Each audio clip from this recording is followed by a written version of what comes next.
Well, I mean, it sounds like, I mean, obviously we're talking about this from the realm of, seeing these signs of suicide and seeing the signs of a person really struggling.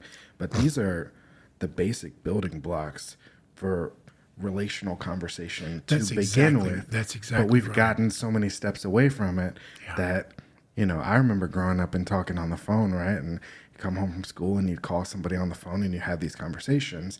And then quickly, by the time I got to high school, it's a cardinal sin to pick up the phone anymore. We can only text, we can only have interactions in these written ways.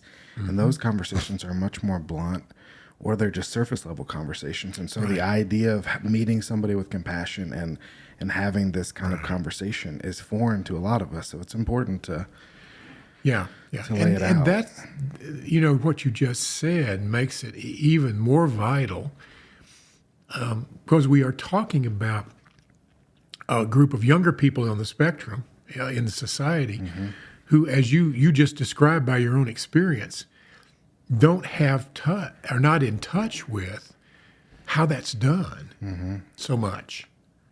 Not that everybody's lost it, and that's not true, but yes, it's like indirect communication, communication through texting is so much more the norm that we've lost touch, and that's why it's so much more important to have some kind of training to help people recognize, hey, we can teach you how to do this. If you care, because I don't think people have lost about caring.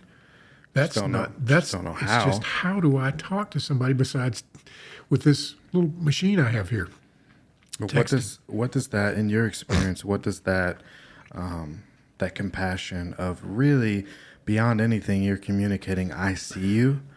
Yeah. What does that do for a person that's in this mindset of like, I'm at the point that I'm ready to kill myself? What does that little bit of compassion do? It's really, I think it can be amazing because being a counselor, I saw it a lot. Of course, a student, as we saw students, they had to have the nerve to come to us in most settings. But I think you begin to recognize when somebody has, maybe for the first time in a long time or maybe first time ever, is able to sit down and really be heard by someone and have their complete attention, even just for a few minutes. It's amazing how much that can open somebody up to recognize I'm loved and appreciated by somebody else.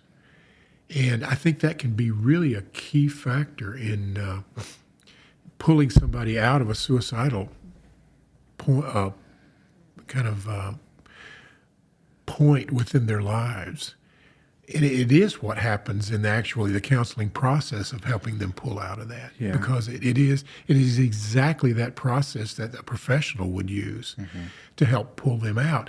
And that's why, quote, the layperson, as far as mental health is concerned, can be so vital, because these people need that kind of support ongoing, even as they deal with this and learn how to come out of it. If somebody has never attempted before, if they've never attempted suicide, if that can be dealt with and they can find the help that they need, often they'll never go back to being suicidal again. Wow. If they have attempted once, they survived it, but they've attempted, that puts them at greater risk to do it again or try it again. There is a story, I'm not remembering the guy's name because I've used it his name in a presentation.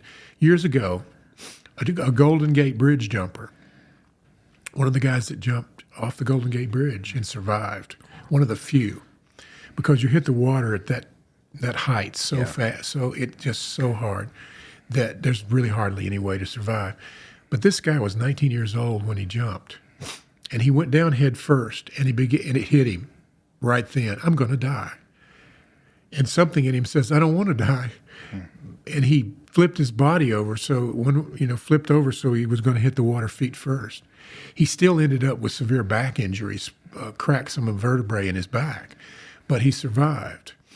And the short of it is, there's some more wonderful things that happened in that story, and he's become an activist for mental health and suicide prevention. But one of the things he said, he made a vow to himself when he started out that morning, because he was going across San Francisco in a bus. He had to take a bus to get to where he's going, walk across some park area and then onto the bridge. If anybody says anything compassionate or kind to me or smiles or does anything to me today that lets them know that they have any care for me at all, I won't do it. And nobody did. Gotta be side by side.